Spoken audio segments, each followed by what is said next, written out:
onda Comeback. Rollin', rollin', rollin', rollin', rollin', rollin', rollin', rollin', rollin', rollin', rollin', rollin',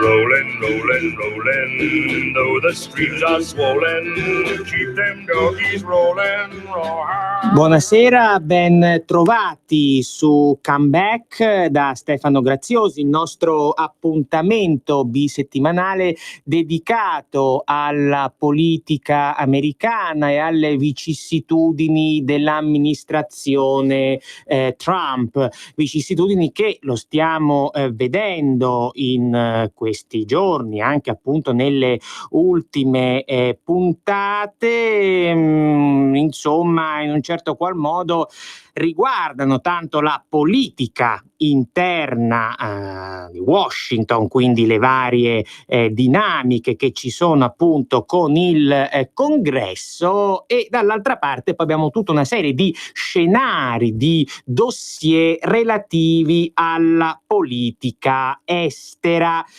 Grattacapi non di poco conto, ma oggi cercheremo di guardare nuovamente all'interno della situazione americana, come abbiamo fatto venerdì scorso, trattando della candidatura alle primarie democratiche dell'ex vicepresidente americano Joe Biden. Quest'oggi cercheremo di vedere come Donald Trump si sta organizzando per la campagna a favore della sua rielezione nel 2020 e come anche i principali esponenti del Partito Democratico, a partire da Bernie Sanders, stanno a loro volta cercando di mettere i bastoni tra le ruote allo stesso Biden.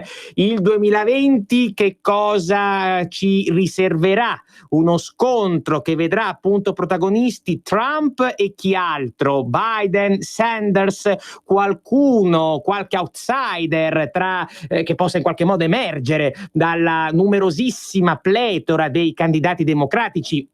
Ricordo, ne abbiamo parlato già la settimana scorsa, che sono già ad oggi 20 candidati, un numero abnorme, e non si sa esattamente in qualche modo come riuscirà a districarsi questa intricatissima matassa interna al Partito Democratico. Pensate, 2 giorni fa ne ha parlato proprio il New York Times, adesso tra i democratici c'è un problema che è quello dei dibattiti televisivi.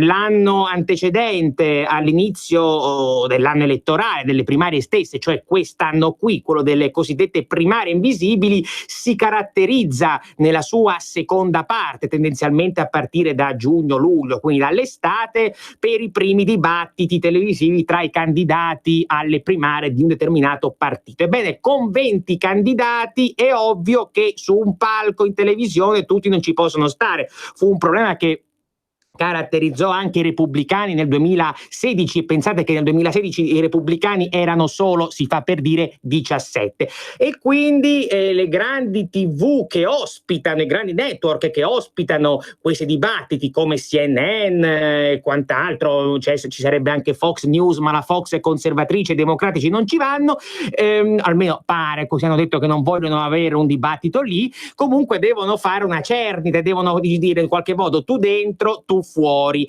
e in un certo qual modo i criteri che stanno stabilendo i grandi network per capire chi debba partecipare tra i 20 candidati al dibattito e chi no sono insomma criteri un po' strani, ecco. Hanno stabilito una cifra minima di finanziamenti singoli, quindi da singoli donatori possibilmente piccoli, e in questo ovviamente i candidati di sinistra, soprattutto Bernie Sanders sono avanti, laddove il povero Biden è molto indietro. Lo vedevamo la settimana scorsa, i problemi che Biden ha in termini di finanziamenti elettorali da parte, diciamo così, dei piccoli donatori. Dall'altra parte invece l'ulteriore criterio che queste TV vogliono utilizzare insieme a quello dei finanziamenti è il gradimento nei sondaggi. Per partecipare bisogna acquisire almeno l'1% di gradimento. Qui Biden invece è molto più avanti, essendo stato vicepresidente americano per ben 8 anni, ricordiamo dal 2008 al 2016 con Barack Obama. Ovviamente è molto noto, segue invece a qualche punto di distanza Bernie Sanders e poi tutta la pletora di cui dicevamo, per cui salvo sorprese, ma potrebbero sempre essercene, le elezioni presidenziali del 2020 vedranno o un Trump contro Biden o un Trump contro Sanders. Questo è il quadro che per il momento, ma è ancora presto, va delineandosi. Ebbene, dicevamo, Donald Trump come si sta preparando a questa sfida, a questo scontro?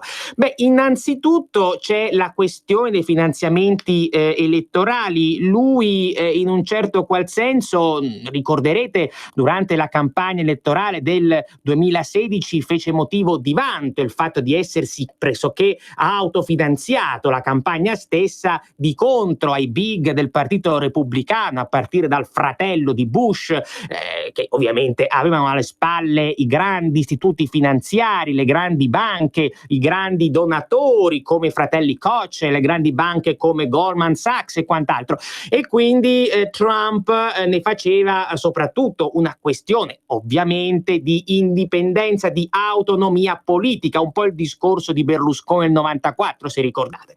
Quest'anno, in questa tornata invece il presidente americano sembra più aperto ad acquisire finanziamenti da parte dei grandi donatori, e la settimana scorsa sono state rese note le prime cifre, e sono insomma cifre abbastanza importanti, superiori a quelle che per adesso hanno incamerato i principali esponenti del partito avverso, del Partito Democratico. Ma qui il problema non è soltanto qualcosa che ha a che fare con i finanziamenti, ma è qualcosa che attiene, se vogliamo, anche più in generale alla strategia politico-elettorale che questo presidente vuole adottare. Ed è una strategia elettorale abbastanza interessante, soprattutto se la leggiamo alla luce della storia elettorale americana più recente. Va da sé che le campagne elettorali che i presidenti americani devono portare avanti per la rielezione sono campagne elettorali particolari rispetto a quelle che possono essere appunto per una vittoria, per un'elezione la prima volta. Di solito, va da sé, è abbastanza intuibile, i presidenti in cerca di rielezione tendono ad assumere un atteggiamento, tra virgolette, più difensivo, più conservatore, più tendente in un certo qual modo all'assimilazione all'establishment, e questo noi lo possiamo vedere nelle ultime campagne elettorali. Pensiamo a Bill Clinton. Bill Clinton fece la prima campagna nel 92, la seconda nel 96, e furono due campagne elettorali profondamente differenti. Clinton nel 92 si presentava come l'outsider, tra virgolette, rivoluzionario, contro un determinato establishment di Washington, contro una determinata idea della politica estera che all'epoca era incarnata da Bush padre, quindi una politica estera aggressiva, interventista, internazionalista. E poi, quando ci fu la campagna per la rielezione del 96, si rimangiò più o meno tutto, aveva cambiato, per così dire, appartenenza, aveva cambiato il lato della barricata, e quindi da da presidente, da politico più interessato nel 92 alle dinamiche interne all'economia, era diventato nel 96 un politico molto più vicino nelle idee a quel Bush padre che aveva sfidato e su cui aveva vinto proprio nel 92 stesso. Discorso simile per George W. Bush, per Bush figlio. Bush figlio nel 2000 propose e portò avanti una campagna elettorale di tendenza, se così possiamo dire, isolazionista, non poi così dissimile sotto alcuni aspetti da quella di Donald Trump proprio nel 2016. Poi, ovviamente, dopo l'11 settembre, Bush figlio è diventato paradossalmente, se vogliamo, uno dei presidenti più interventisti di sempre. Ha fatto la guerra in Afghanistan, ha fatto la guerra in Iraq, nel 2008 ha sfiorato il conflitto con la Russia nella crisi dell'Ossetia, per cui, voglio dire, c'è sempre una distinzione tra le due campagne elettorali, quella per l'elezione e quella per la rielezione, tant'è che quando Bush figlio fu sfidato, anzi si sfidò con John Kerry nel 2004, quindi 4 anni dopo la sua prima vittoria, impostò tutto su un altro tipo di messaggio, che era un messaggio interventista, un messaggio ovviamente a sostegno della guerra in Iraq, che era stato lui il primo a volere. Non fa eccezione infine Barack Obama. Barack Obama nel 2008 uscì fuori anche lui come un outsider, in cui soprattutto dentro il Partito Democratico, a cui non credeva praticamente nessuno, e lui portò avanti una linea tendenzialmente, se così possiamo dire, rivoluzionaria, molto di sinistra, che si opponeva alle alte sfere non solo dell'establishment democratico ma anche dello stesso establishment di Washington. E poi nel 2012 la situazione è profondamente mutata, perché quando si trovò in cerca di rielezione, ovviamente dovendo difendere la sua eredità politica di quei 4 anni, ha assunto, come dire, non solo una strategia più difensiva rispetto al rivale dell'epoca, che era il candidato repubblicano Mitt Romney, ma ecco, si fece anche più vicino ad un certo establishment che fino a pochi anni prima non è che lo avesse molto in simpatia.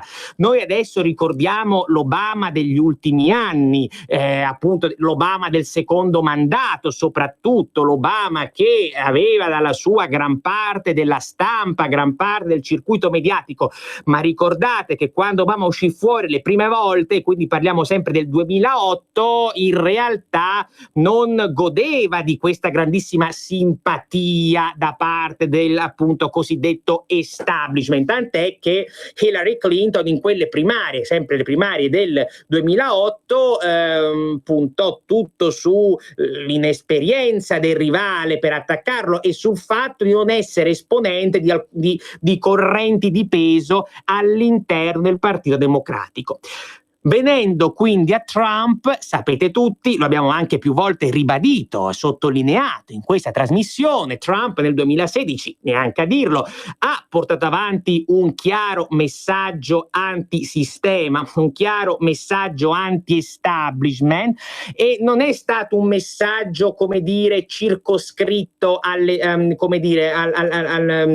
alte sfere del Partito Repubblicano, è stato un messaggio rivolte essenzialmente contro la politica di professione, la politica di Washington, quella che lui definiva e in parte ancora definisce la palude. Quindi si è messo contro non solo l'establishment politico ma anche quello militare e finanche, è ovvio, quello mediatico, e su quest'onda anti-establishment lui ha essenzialmente vinto le elezioni del 2016. Quindi attraverso, come posso dire, una mossa, anche una tattica assolutamente trasversale alle ideologie che che caratterizzano i due principali partiti, quello repubblicano e quello democratico, tant'è che, e questo va sottolineato, durante la campagna elettorale del 16, ma anche nei mesi successivi alla vittoria, Trump ha assai raramente parlato del partito repubblicano in quanto tale, preferendo invece tirare in ballo quello che lui chiamava our movement, cioè il nostro movimento, segno che in un certo senso questo presidente ha considerato il trumpismo un qualcosa di diverso dal Partito Repubblicano. Il Partito Repubblicano è stata una struttura che lui è riuscito a scalare ponendosi alla testa di questo movimento, e difatti poi, soprattutto nell'intelligenza repubblicana, non sono tutti quelli che hanno in simpatia questo presidente, perché molti dicono che lui non sia in realtà un vero appartenente a quel partito, perché i suoi atti, le sue strategie, i suoi stessi provvedimenti in un certo qual modo cozzerebbero con i valori di quel partito, quantomeno da come lo conosciamo noi negli ultimi 30-40 anni, fondamentalmente dai tempi di Reagan in poi. Quindi Trump adesso si trova davanti a un bivio. Perché? Perché con la rielezione lui deve cercare di capire che strategia adottare. Cioè, se da una parte seguire tutti i suoi predecessori, Obama, Bush, Clinton e via dicendo, che nella strada, nella lotta, nella battaglia politico-elettorale per la rielezione hanno scelto in qualche modo un atteggiamento di conservazione, un atteggiamento difensivo, un atteggiamento istituzionale, oppure se continuare a cavalcare sull'onda anti-establishment, il che qualche analista sembra suggerire potrebbe anche essere un paradosso, perché comunque non parliamo più di un candidato privo di pregresse esperienze politiche come in gran parte era Trump nel 2016, ma parliamo di un presidente in carica, e quindi presidente in carica ci si aspetterebbe appunto un atteggiamento, come dire, maggiormente istituzionale. Il tema è che le cose non stanno esattamente così, cioè Trump sembra in buona sostanza aver quantomeno l'intenzione di replicare la strategia antisistema del 2016. 2 giorni fa, per esempio, ha tenuto un comizio elettorale in Wisconsin, stato fondamentale perché appartiene a tutta quella fascia di territori della Rust Belt, come il Michigan, come l'Ohio, eccetera, dove risiede gran parte del voto operaio, quel voto che a Trump interessa perché è quel voto che gli ha permesso di arrivare alla Casa Bianca nel 2016. Ebbene, parlando in questo comizio in Wisconsin, Trump ha ricominciato ad attaccare l'establishment di Washington, anche perché quello stesso giorno si teneva la cena dei corrispondenti alla Casa Bianca, e lui da quando alla Casa Bianca ha sempre dato fino ad oggi forfait a quell'evento, rimarcando efficacemente in questo modo la sua distanza rispetto a quel tanto vituperato establishment di Washington, e rimarcando al contempo la volontà di presentarsi come figura vicino al popolo, come figura vicino all'elettore. Durante quel comizio in Wisconsin, cito a memoria, alla folla lì Trump ha detto siete le persone con cui voglio essere, lasciando intendere che non voleva stare con, diciamo così, rappresentanti dell'alta stampa americana alla cena dei corrispondenti, all'evento glamour, all'evento dei VIP, all'evento appunto dell'elite dell'establishment. Trump ha ricominciato con una certa efficacia, probabilmente, a cavalcare questo sentimento appunto di rabbia popolare, di avversione nei confronti di una elite, la palude di Washington, che il presidente in carica evidentemente ancora considera in buona sostanza un vero e proprio nemico. Questo poi non ci deve far neanche però credere che allora Trump voglia con questa campagna elettorale come dire, avviarsi sulla strada di una sorta, se così possiamo definirlo, di estremismo politico. Ne abbiamo già parlato alcune settimane fa in questa trasmissione. La via elettorale che il presidente sta cercando di tracciare per la rielezione è una via molto ambiziosa, ma è anche molto difficile da, come dire, da conseguire, da conquistare e da attuare. Perché questo? Per il semplice fatto che Trump deve comunque coprire il centro dell'elettorato americano, quel centro che, lo abbiamo più volte detto, non è da considerarsi in senso prettamente moderato. Il centro oggi è in America, ma non solo in America, possiamo vederlo anche in Europa, ma per ora fermandoci all'America, il centro è qualcosa di molto eterogeneo che incarna valori e sentimenti in contraddizione con quello che poteva essere il centro nei primi anni 2000, negli anni 90 e nella seconda metà degli anni 80, quando il contesto economico e geopolitico risultava del tutto differente. E il centro per Trump è rappresentato in primo luogo da una serie di quote elettorali che alla fine hanno rappresentato l'architrave, tra virgolette, di quella che è stata la coalizione di elettori che lo ha portato a vincere proprio 3 anni fa. E quindi Trump deve, sotto questo aspetto, almeno è quello che sta cercando di fare, isolare gli estremi opposti. Questo è il tema. E gli estremi opposti sono 2. Da una parte c'è il Partito Democratico, che lo vedremo poi soprattutto nella seconda parte di questa trasmissione, si sta spostando sempre più a sinistra. Ne abbiamo già parlato anche venerdì scorso, quando abbiamo discusso della candidatura di Biden. Biden che rappresenta storicamente l'ala centrista del Partito Democratico, rischia di, anzi già si trova, non rischia, già si trova sotto il fuoco amico della sinistra, che lo considera un venduto ai poteri forti, che lo considera un uomo di Wall Street, che lo considera un uomo al servizio dell'establishment, della politica estera americana, tutto ciò contro cui la sinistra vuole andare in un certo qual senso. E non è un caso che alcuni esponenti della sinistra americana, a partire dallo stesso candidato Bernie Sanders, addirittura si autodefiniscano socialisti. Il termine socialista, socialist in America, ha una valenza molto diversa da quella che abbiamo noi in Europa.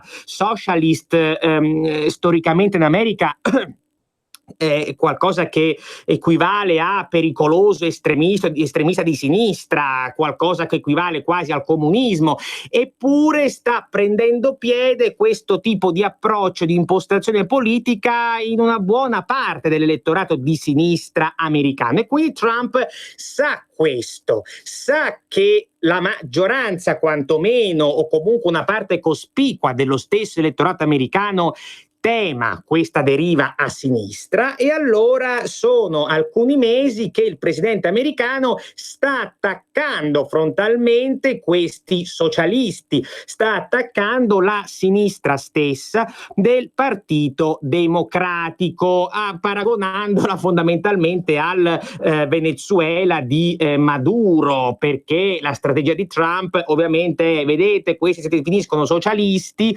ma in Venezuela c'è il socialismo con Maduro e si è visto che fine sta facendo quel paese. Quindi questo è il primo grande elemento della strategia elettorale di Trump: attaccare la sinistra del Partito Democratico, ma più in generale dipingere il Partito Democratico in quanto tale come un partito, come una forza politica sempre più schiacciata su posizioni radicali, barricadere, oltranziste, intollerabili. Trump sta, per esempio, entro nello specifico di questa linea più generale, sta per esempio cercando di accattivarsi le simpatie dell'elettorato degli ebrei americani, che non lo hanno mai granché amato, ma gli ebrei americani hanno sempre avuto, diciamo, una certa antipatia nei confronti dei candidati repubblicani, ma sta cercando di accattivarsi le simpatie di quel voto lì, cercando di far passare il messaggio che di fatto gran parte del Partito Democratico americano, comunque una buona parte di esso, sarebbe su posizioni antisemite, perché ricorderete che alcuni mesi fa ci fu il caso di una neodeputata democratica alla Camera, Ilhan Omar, che tenne alcune affermazioni sullo Stato di Israele molto critiche. Queste hanno suscitato un dibattito molto duro e anche delle critiche molto dure verso di lei e verso lo stesso Partito Democratico, che si è di fatto spaccato in due sulla questione. Ma questa linea è solo una delle due. Dopo il breve intervallo cercheremo di capire qual è l'altro aspetto della strategia che Trump sta adottando per cercare di riconquistare la elezione alla Casa Bianca. Per la tua pubblicità su Radio Padania Libera, scrivi a spot@radiopadania.net. Sono Giovanna. Mondoflex. Aprile, dolce dormire, diceva un vecchio proverbio, e a farvi dormir bene ci pensa la Mondoflex. Abbiamo una promozione straordinaria. Con l'acquisto di un materasso in memory, in regalo una bellissima rete ad hoc in faggio. Venite a trovarci, vi aspetto. A Treviolo e a Melzo, il sabato orario continuato. Mondoflex reti e materassi. A Treviolo, Melzo, Monza, Erba, Crema, Castelmella, Brescia e Desenzano del Garda. Messaggio per tutti gli imprenditori, gli artigiani, i commercianti, i liberi professionisti. Hai un'attività? Dei prodotti da promuovere? Prova la pubblicità sulla nostra radio. Radio Padania ha preparato per te una grande promozione per aiutarti a sostenere la tua attività a tariffe davvero straordinarie. Informati, vedrai che si può fare. Mandaci una mail all'indirizzo spot@radiopadania.net. Con Radio Padania si può fare. In studio abbiamo in collegamento il governatore della regione Lombardia, il presidente Attilio Fontana. Buongiorno Presidente, benvenuto. Ma passiamo a dire che è abbastanza sconvolgente quello che si legge sui giornali, quello che si sente nelle varie trasmissioni. Sconvolgente perché purtroppo si stanno facendo delle affermazioni che sono assolutamente prive di senso, infondate, senza un fondamento né giuridico né fattuale. Ciò detto, noi dobbiamo andare avanti per la nostra strada. Credo che, come ho ripetuto nei giorni scorsi, ci siano due fatti estremamente positivi. Il primo fatto è che finalmente abbiamo un testo base, abbiamo un testo che comprende tutte le nostre richieste, che comprende tutte le competenze che noi chiediamo ci vengano trasferite. Su questo testo base ci sono ancora degli elementi di discussione, ci sono alcuni punti in cui noi chiediamo e alcuni ministeri non vogliono dare, però credo che sia nella logica delle cose, sia normale che quando si deve fare una trattativa ci possano essere delle questioni sulle quali non si sia tanto d'accordo. La cosa importante è che però c'è adesso un testo, c'è una base sulla quale discutere, c'è un impianto sul quale siamo in gran parte d'accordo. Quindi questa credo che sia la cosa più importante e più rilevante.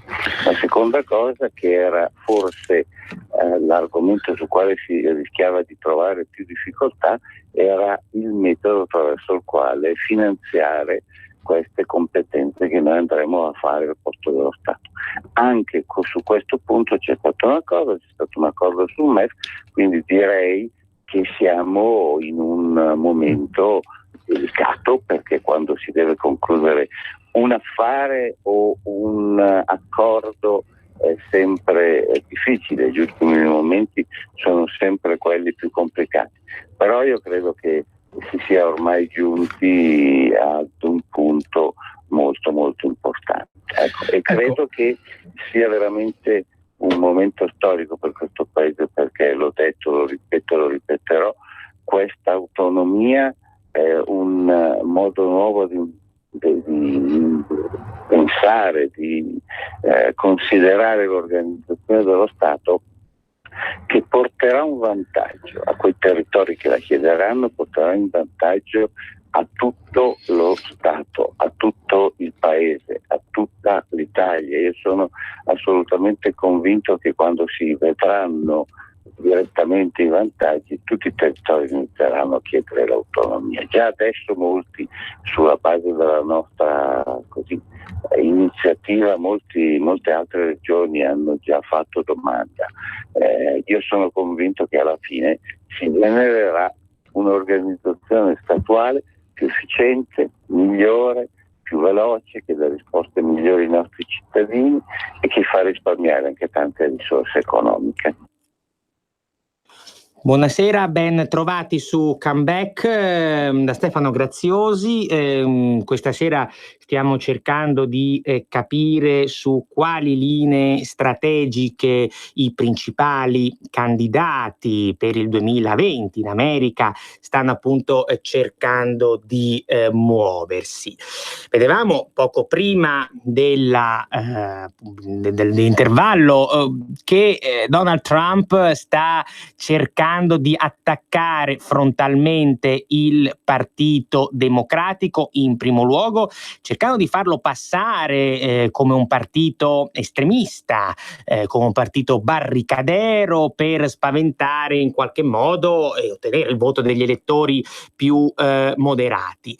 Se volete intervenire, il numero da fare è 02 66 20 3529.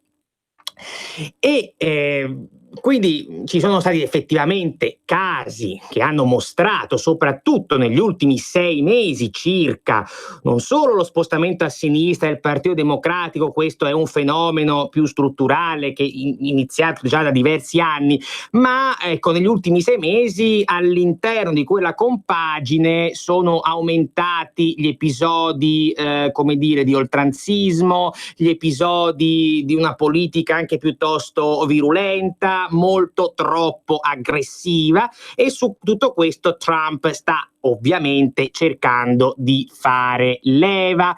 E poi è ovvio che l'attuale inquilino della Casa Bianca consideri come suoi principali antagonisti, almeno ad oggi, come dicevamo prima, il senatore socialista Bernie Sanders e l'ex vicepresidente Biden. Nelle ultimissime ore, proprio oggi, Trump si è lanciato, come suo solito, in una serie di tweet al vitriolo, nella fattispecie contro lo stesso Biden.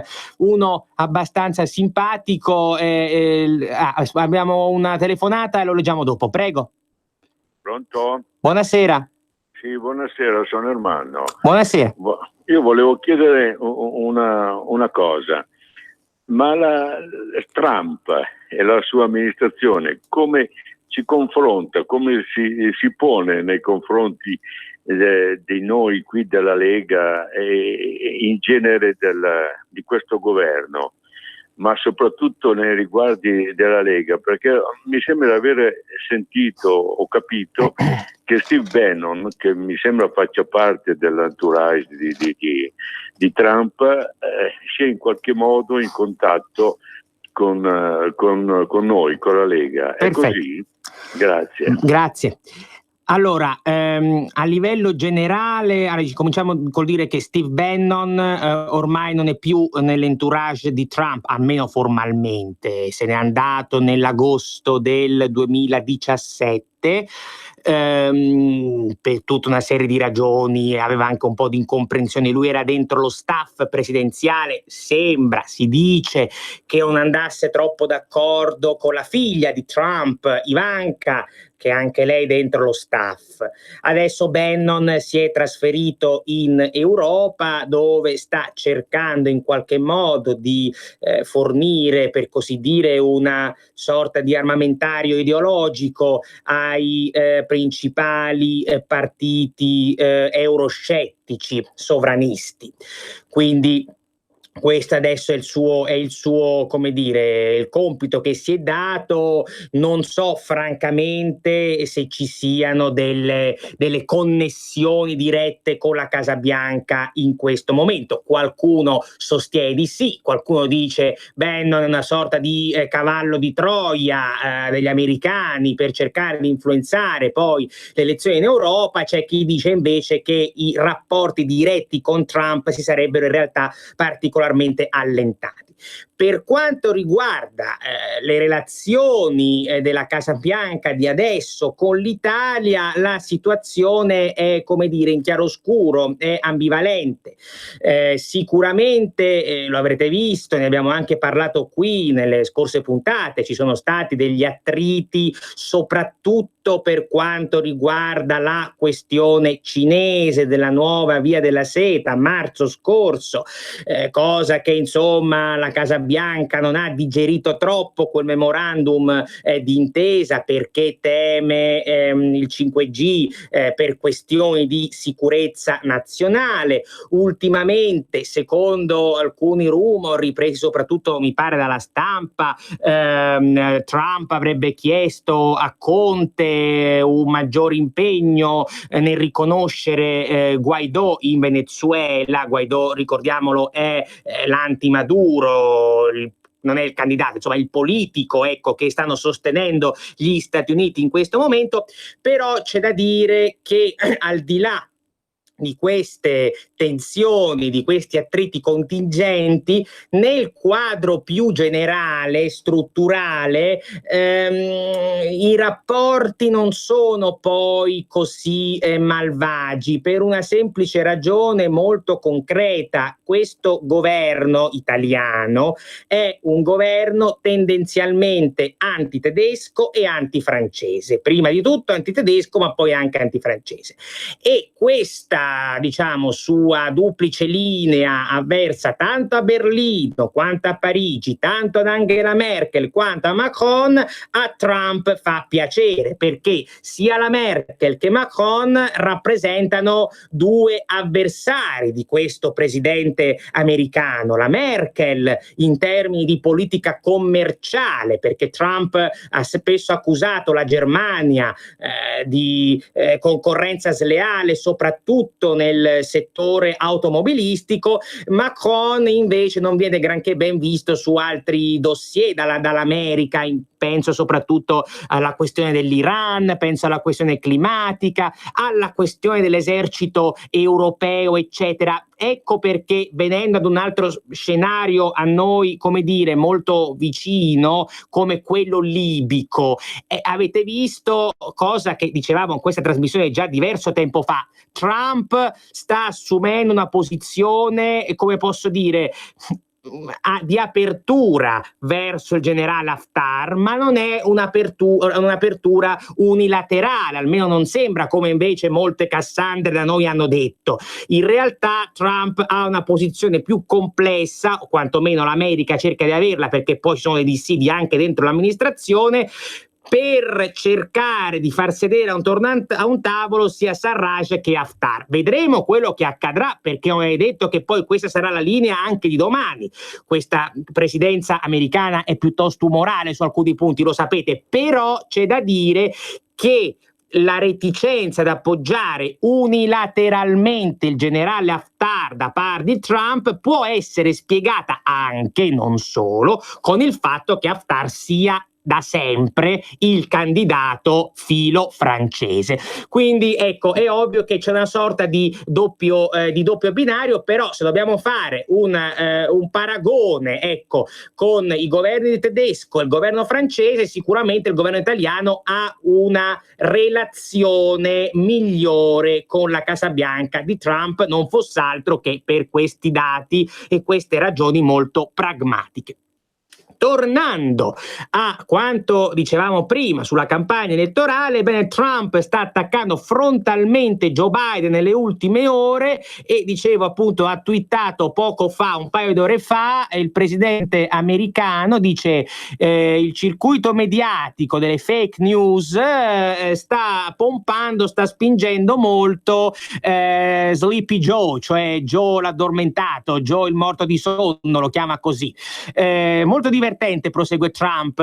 Io sono qui, sono a questo posto semplicemente a causa di Biden e di Obama, quindi della presidenza che mi ha preceduto. Loro, prosegue Trump, non hanno fatto il loro lavoro e adesso, ecco, c'è Trump che si occupa di farlo. C'è un'altra telefonata, prego. Sì, buonasera. Buonasera. Volevo ricordare sempre che Haftar ha il passaporto degli Stati Uniti, è un cittadino americano. Sì, è stato in Virginia. Sì, è così. E volevo ricordare anche che oggi è attraccata una nave dell'Iran in Libia, una nave militare iraniana in Libia. E l'altro giorno è attraccata una nave militare francese in Libia. E noi non attracchiamo da nessuna parte. Cosa dobbiamo fare le nostre navi militari? Cosa servono? Punto di domanda. E seconda cosa, il Partito Democratico ha messo in pista a New York un nuovo giornale che si chiama The City, che non fa altro che attaccare Trump sotto tutti i punti di vista. È finanziato da un miliardario e da tante organizzazioni non governative. Questo giornale ha fortuna perché è venduto gratis, tipo quelli che vendono in metropolitana a Milano gratis, in rete è gratis e si può leggere. È tutto un attacco a Trump. Arrivederci. Grazie. Dunque, comincio dall'ultima osservazione. New York, voglio dire, questi sono il giornale gratis che attacca Trump, credo che alla fine avrà ben poco peso dal punto di vista elettorale. E per due ragioni. Una spiccia, diciamo così. New York è già di per sé non solo una città, ma anche uno stato. Lo stato di New York fondamentalmente antitrumpista, per quanto lui sia di New York. New York è un territorio che Trump non riuscirà mai a espugnare elettoralmente in vita sua come la California, per cui sotto questo aspetto un'iniziativa del genere lascia il tempo che trova. Più in generale poi non dimentichiamoci che è stato questo, come posso dire, questo astio, questo forte contrasto portato avanti, non parlo dei piccoli giornali, ma dai grandi media americani nel 2016 contro Donald Trump, che ha fatto paradossalmente la sua fortuna elettorale. Ricorderete gli scontri epici che ci sono stati in passato nel 2016, ma anche nel 2017 tra Trump e la CNN, tra Trump e il New York Times, proseguono ancora oggi, tra Trump e il Washington Post. È il discorso che vi facevo prima sul comizio Wisconsin dell'altro ieri, quando Trump va davanti alla sua folla festosa e adorante e gli dice: signori, preferisco stare qui con voi che a Washington,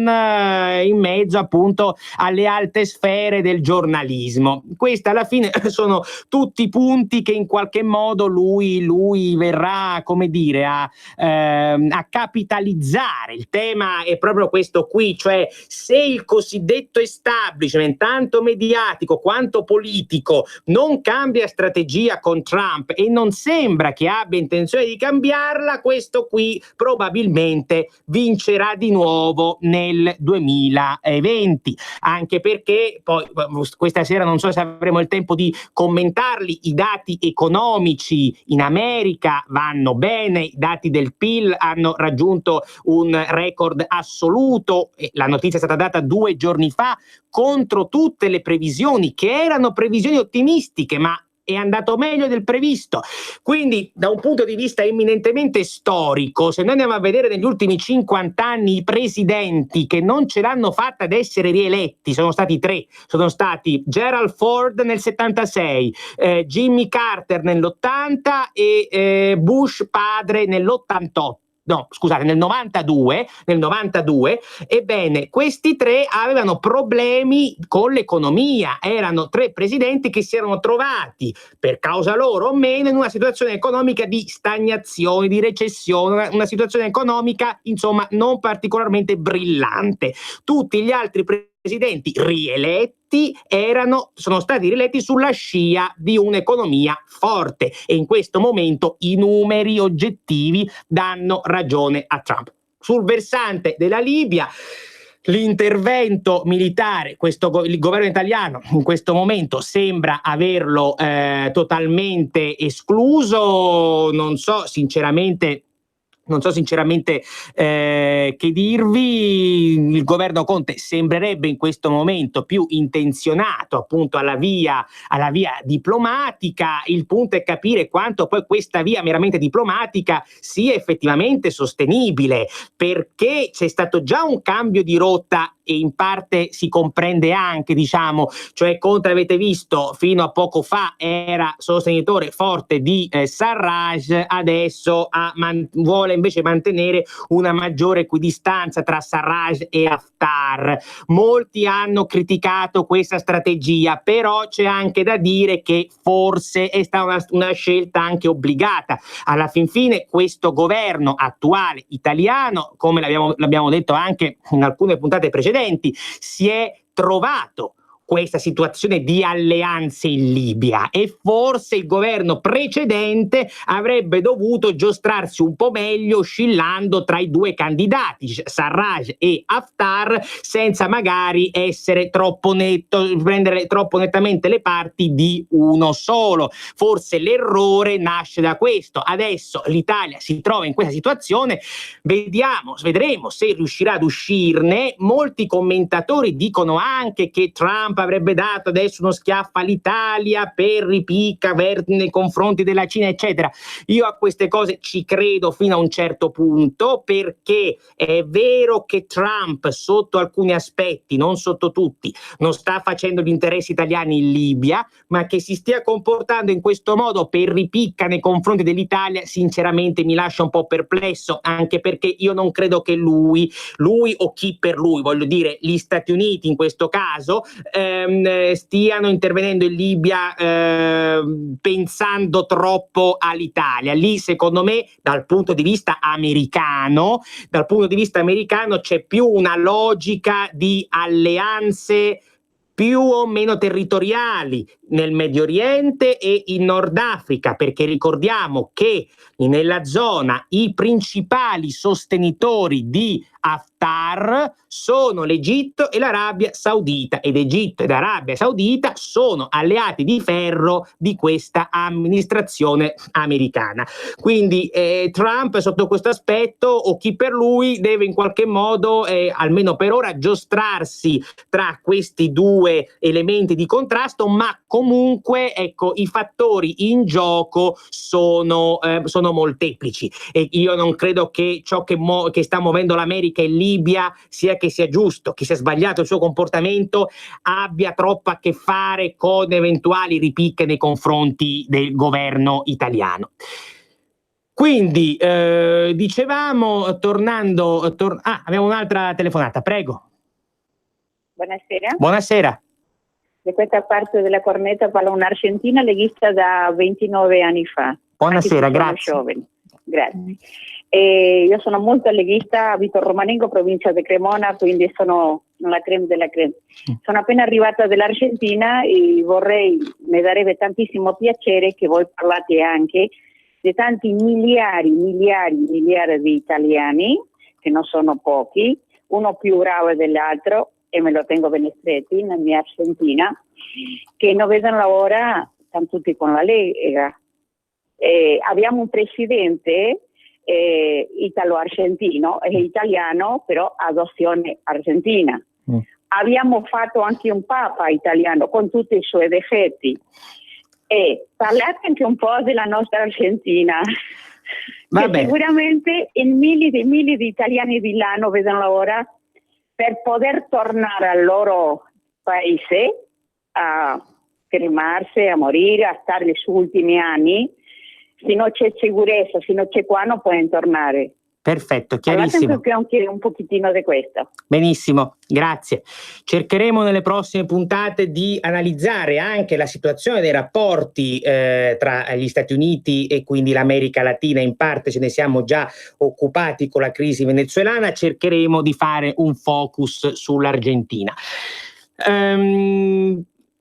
Tornando, abbiamo ormai poco tempo, riprenderemo l'argomento alle strategie elettorali di Trump per la rielezione. Ebbene, dicevamo, da una parte la critica, l'attacco al Partito Democratico, dall'altra però anche un progressivo, ancorché parziale, distanziarsi di questo presidente dalla più dura ortodossia repubblicana. Ecco, Trump sotto alcuni aspetti si sta allontanando dalla dottrina reganiana del partito, lo stiamo vedendo da ormai più di un anno, soprattutto per quanto riguarda il commercio internazionale, il suo protezionismo economico che è funzionale alla tutela degli operai americani che, lo dicevamo, rappresentano il principale o uno dei principali bacini elettorali da cui questo presidente nel 2016 ha ed è proprio sul voto degli operai che si